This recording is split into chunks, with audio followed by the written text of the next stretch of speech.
Su nombre está estampado en algunas de las propiedades más reconocibles de Las Vegas Strip.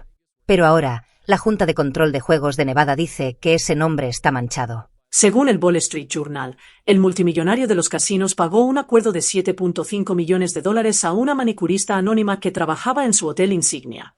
¿Recuerdas Las Vegas que él construyó? La que te prometía el mundo. No la de las tarifas de resort por las nubes y las cuerdas de terciopelo, sino aquella en la que podías entrar con $20 y salir sintiéndote como un rey. El Mirage, el Bellagio, el Wynn. No eran solo hoteles. Eran catedrales de luz y fantasía. Lugares donde la gente común como nosotros podía codearse con los ricos y creer, solo por un fin de semana, que la suerte era todo lo que necesitábamos. Y por un tiempo, funcionó. Las Vegas se sintió mágica de nuevo, hasta que descubrimos lo que estaba sucediendo detrás de esas paredes de mármol pulido. Así que esta noche, déjame llevarte al día en que todo comenzó. 22 de noviembre de 1989. Mientras la mayoría de los casinos se aferraban a cócteles de camarones de $1.99 y a un neón que parpadeaba más de lo que brillaba, una bestia completamente nueva estaba a punto de rugir en el Strip. El Mirage. $630 millones en riesgo, oro y ambición. El primero de su tipo. Y el hombre detrás de esto, Steve Wynn, el visionario que construyó un imperio a base de bonos basura, espectáculo y el sueño de convertir a Las Vegas en algo que el mundo nunca había visto antes. Lo que no nos dimos cuenta ese día fue que no solo estaba construyendo un casino, estaba poniendo los cimientos para una nueva Vegas, una que eventualmente nos dejaría al resto de nosotros atrás. Parte 1. El ascenso de Steve Wynn. Antes de las fuentes y los fuegos artificiales, antes de las suites bañadas en oro y las galerías de arte de $1.000 millones, solo había un chico llamado Steve Wynn luchando para sobrevivir.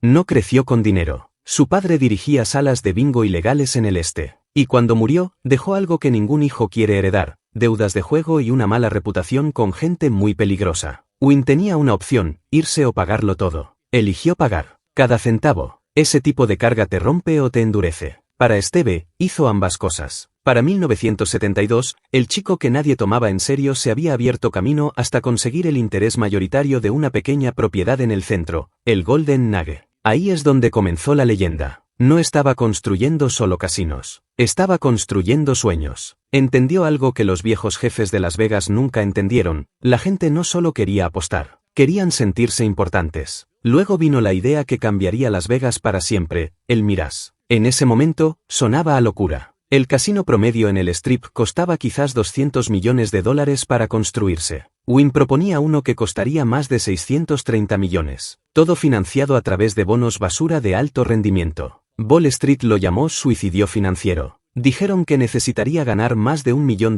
al día solo para pagar sus deudas. Pero Wynn no parpadeó. Siguió adelante y el 22 de noviembre de 1989, el Mirage abrió sus puertas. Según el Las Vegas Review Journal, más de 40.000 personas entraron en la primera media hora. Y cuando Steve llamó por radio a seguridad y dijo: dejen entrar a esa gente, no se trataba solo de abrir puertas. Se trataba de abrir una nueva era. La vieja Vegas de salones llenos de humo y cócteles de camarones baratos había desaparecido. Esto era otra cosa. Más grande, más ruidoso, más espectacular. Fue el nacimiento de lo que la gente llamaría más tarde el Mega Resort. Y para aquellos de nosotros que amamos Las Vegas, se sintió como presenciar un milagro. El Mirage no era solo un casino. Era una declaración. Tigres blancos y hábitats de vidrio, volcanes en erupción a la orden. Cada detalle gritaba fantasía. Era la forma de Wynn de decir: si le das a la gente un espectáculo que no pueden conseguir en ningún otro lugar, vendrán y apostarán. Los críticos estaban totalmente equivocados. El Mirage no solo cumplió esa meta de $1 millón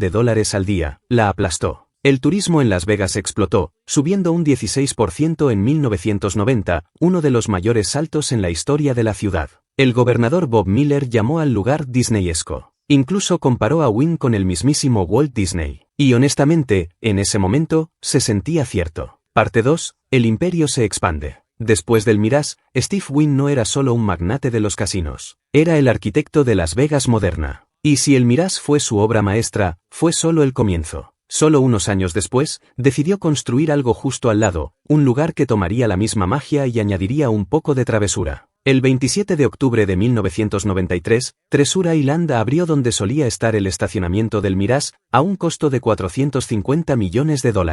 Afuera, piratas luchaban en la laguna cada noche. Explosiones reales, barcos hundiéndose, multitudes animando en el Strip. Adentro, Las Vegas tuvo su primer espectáculo permanente del Cirque du Soleil. Una vez más, Wynn había encontrado la fórmula: dale a la gente un espectáculo que nunca olvidarán y luego déjalos entrar a jugar. Pero Treasure Island fue solo el calentamiento. Wynn tenía algo mucho más grandioso en mente. Algo que haría que cada casino anterior pareciera pequeño. El 15 de octubre de 1998, el Bellagio abrió sus puertas. Una declaración de $1.600 millones al mundo de que Las Vegas ya no se trataba solo de juegos de azar. Se trataba de arte. Se trataba de lujo. Se trataba de estatus. El techo del vestíbulo estaba cubierto por miles de flores de vidrio soplado a mano por el artista de Il Chihuly. 2.000 pies cuadrados de color y luz que tomaron casi 2 años en completarse. Las fuentes afuera bailaban en sincronía con Frank Sinatra. Y por primera vez, un resort de Las Vegas tenía su propia galería de bellas artes con piezas de Picasso, Monet y Van Gogh. El periódico Las Vegas Sun informó que la tarifa promedio de habitación en el Bellagio era de unos $200 la noche, en comparación con solo $81 en la mayoría de los otros hoteles del Strip. Steve Freese, de The Sun, llamó más tarde al debut del Bellagio un punto de inflexión en la historia de Las Vegas. El momento en que la ciudad finalmente convenció al mundo de que ya no era de mal gusto. Y esa es la ironía, ¿no? Porque para la gente común, los que hicieron de Las Vegas lo que era, esa vieja versión de mal gusto era lo que más amábamos. Los bufés baratos, las mesas de blackjack de $5, las cortesías que te hacían sentir como alguien importante, incluso si no lo eras. Pero Wynn había pasado de ese tipo de cliente. Ahora perseguía a las ballenas. Los ultrarricos, los grandes apostadores que pensaban en fichas de $1.000 en lugar de billetes de 20.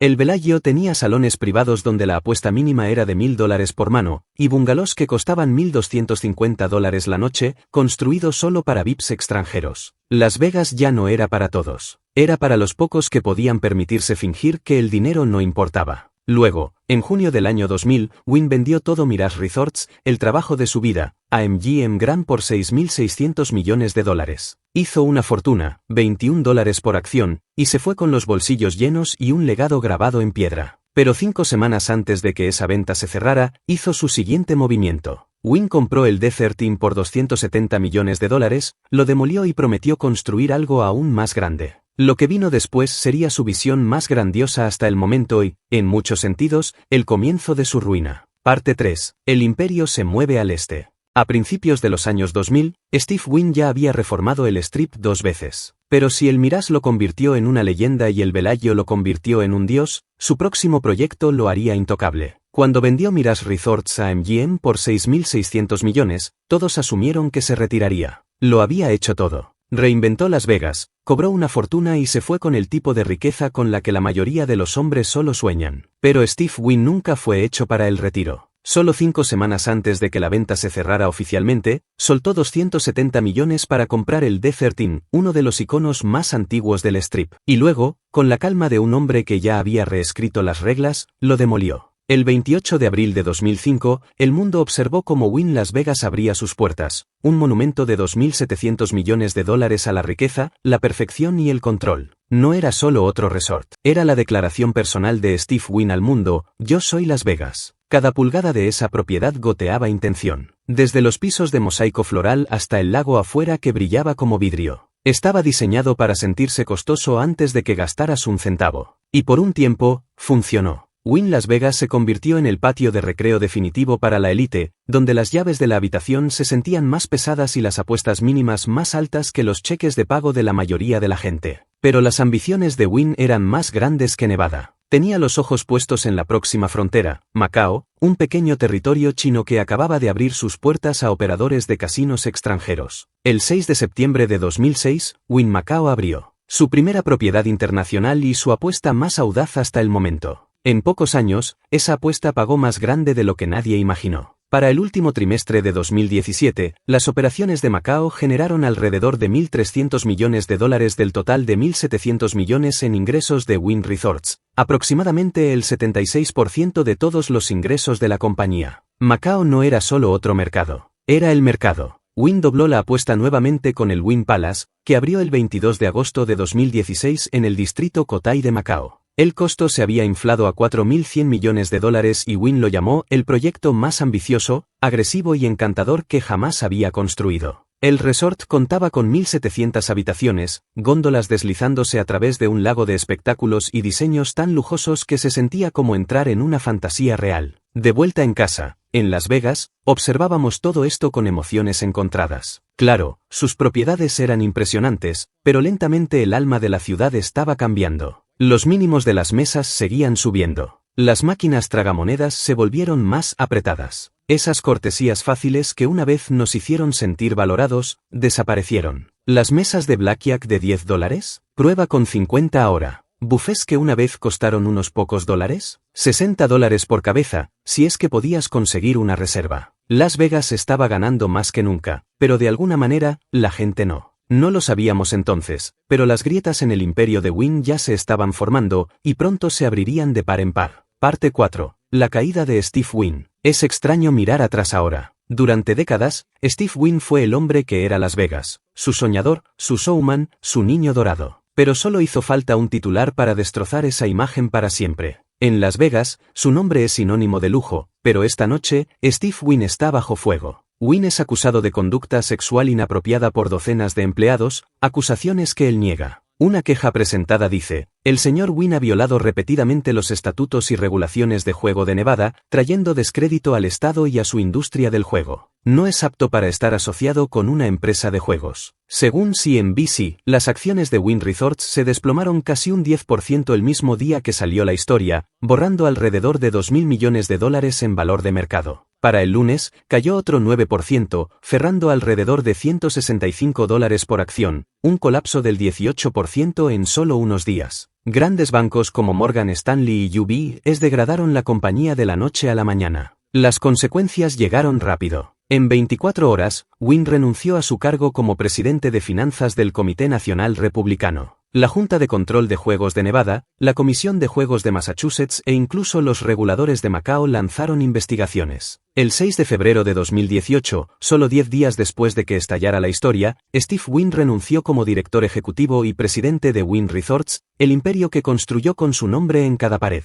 En su carta de renuncia, dijo: me he encontrado como el foco de una avalancha de publicidad negativa y he llegado a la conclusión de que no puedo continuar siendo efectivo en mis roles actuales. Su protegido de mucho tiempo, Matthew Maddox, intervino como director ejecutivo. Para abril de 2018, Wynn había vendido completamente su participación del 12%, valorada en alrededor de $2.400 millones, mucho menos de lo que valía antes del escándalo. Parte 5. Las investigaciones y la secuela. Después de que Wynn renunció, se abrieron las compuertas. El mismo imperio que una vez deslumbró al mundo con fuentes y fuegos artificiales, de repente estaba siendo disecado bajo luces fluorescentes por reguladores e investigadores. Y lo que descubrieron fue peor de lo que nadie esperaba. En octubre de 2019, después de una investigación de 7 meses, la Junta de Control de Juegos de Nevada presentó una queja de 5 cargos y 23 páginas contra Steve Wynn. Encontraron que las quejas de acoso contra él databan desde 2005, el mismo año en que fue licenciado por primera vez como ejecutivo. El informe declaró sin rodeos que Wynn no era una persona de buen carácter, honestidad o integridad y que no era apto para estar asociado con la industria del juego. Los hallazgos fueron condenatorios. En febrero de 2019, Wynn Resorts ya había sido multada con un récord de $20 millones por los reguladores de Nevada, la multa más grande en la historia del estado, por no investigar o reportar las acusaciones de mala conducta. Era una señal clara: el estado ya no protegía a su niño dorado. Luego vino Massachusetts. Su investigación fue igual de brutal e igual de exhaustiva. En abril de 2019, la Comisión de Juegos de Massachusetts publicó un informe de 200 páginas después de entrevistar a más de 100 personas en 6 estados. Encontraron que los ejecutivos de Wynn sabían sobre varias acusaciones y las ocultaron. Descubrieron que la compañía no reveló acuerdos clave, incluido ese pago de $7.5 millones durante su solicitud de licencia de casino. El 30 de abril de 2019, la comisión golpeó a Wynn Resorts con una multa de $35 millones y multó al director ejecutivo Matthew Maddox con otros $500.000 por no ordenar una investigación interna cuando una de las quejas llegó a su escritorio. También obligaron a la compañía a separar los roles de director ejecutivo y presidente durante 15 años y someterse a un monitoreo continuo de terceros. Pero en una decisión controvertida, Massachusetts todavía permitió que la compañía mantuviera su licencia. Solo unas semanas después, el Encore Boston Harbor de $2.600 millones abrió sus puertas, aunque el nombre Wynn había desaparecido silenciosamente del letrero. El castigo no terminó ahí. En julio de 2023, después de años de apelaciones que llegaron a la Corte Suprema de Nevada, Steve Wynn acordó personalmente pagar un acuerdo de $10 millones, la pena individual más grande jamás impuesta por los reguladores de Nevada. Como parte de ese trato, acordó nunca volver a solicitar una licencia de juego en el estado de Nevada. No admitió irregularidades, pero el mensaje fue claro: su era había terminado. Mientras tanto, las demandas de los accionistas se apilaban. Los fondos de pensiones y los inversores acusaron a la junta de Wynn Resorts de ocultar lo que sabían. La compañía finalmente acordó pagar $70 millones para resolver esas reclamaciones. Para cuando todo terminó, el imperio que una vez se erigió como un símbolo de lujo e innovación, había pagado más de $55 millones en multas regulatorias, más decenas de millones más en acuerdos legales. Todo ese dinero ganado de los mismos jugadores que creyeron en su sueño. Parte 6. Reflexión y legado. Cuando el polvo finalmente se asentó, el nombre de Wynn fue raspado de edificios, premios y becas en todo el país. La Universidad de Pensilvania eliminó su nombre de un área común del campus y de un fondo de becas. En Boston, su nombre desapareció del nuevo resort Encore antes de que abriera. Pero en el Strip todavía brilla en letras doradas: Wynn y Encore. Recordatorios de lo que construyó y lo que costó. Para ser justos, la compañía hizo cambios. Después de 2018, Wynn Resorts reconstruyó su junta con nuevos miembros, incluidas varias mujeres. Los ejecutivos que habían sabido sobre la mala conducta, incluido el ex jefe de recursos humanos y el asesor general, se fueron silenciosamente. Añadieron supervisión independiente, una línea directa para quejas y nuevas políticas de acoso que finalmente dieron a los trabajadores alguna protección. El actual director ejecutivo, Craig Billings, ha trabajado para reconstruir la confianza y distanciar a la compañía de la sombra de su fundador. Y en cierto modo, el imperio sobrevivió. Wynn Resorts redujo su deuda en $1.200 millones, anunció un programa de recompra de acciones de $1.000 millones e incluso aseguró la primera licencia de juego en los Emiratos Árabes Unidos para un resort de lujo programado para abrir en 2027. En Macao, la compañía negoció una extensión de su concesión de casino en diciembre de 2022, asegurando su futuro en el mercado de juegos de azar más grande del mundo. Entonces, sí, el negocio se recuperó. ¿Pero qué hay del alma de Las Vegas? Esa es la parte que no puedes reconstruir con mármol o fuentes. Porque aunque algo bueno salió de los escombros, protecciones laborales más fuertes, mejor transparencia, Las Vegas, que recompensaba la lealtad, que hacía que la gente común se sintiera como la realeza, se ha ido en su mayor parte. Los mínimos de las mesas nunca volvieron a bajar. Las tragamonedas no se aflojaron. Las tarifas de resort no desaparecieron, se multiplicaron. Y aquellos que construyeron esta ciudad con sus cheques de pago y sueños, han sido expulsados por el precio del paraíso que ayudaron a crear. Para aquellos de nosotros que recordamos los viejos tiempos, los salones llenos de humo, las cenas de bistec de $5.95 y las bebidas gratis entregadas con una sonrisa, es difícil no sentir que perdimos algo más que la reputación de un hombre. Perdimos el corazón de la ciudad. Steve Wynn nos vendió un sueño, una Vegas donde todos, ricos o en quiebra, podían sentir que pertenecían. Y luego, poco a poco, vendió ese sueño al mejor postor. Entonces, ¿qué ahora? Tal vez eso depende de nosotros. Tal vez depende de la gente que todavía ama esta ciudad, lo suficiente como para recordar lo que solía representar. Porque Las Vegas no fue construida por multimillonarios y ballenas. Fue construida por gente como nosotros, los soñadores, los habituales, los que seguían volviendo año tras año, creyendo en una ciudad que una vez creyó en nosotros. Si te gustó este recorrido por la historia oculta de Las Vegas, no olvides darle me gusta, compartirlo con tus amigos y dejarme un comentario abajo. ¿Crees que Las Vegas podrá recuperar su alma algún día? Suscríbete para más historias como esta.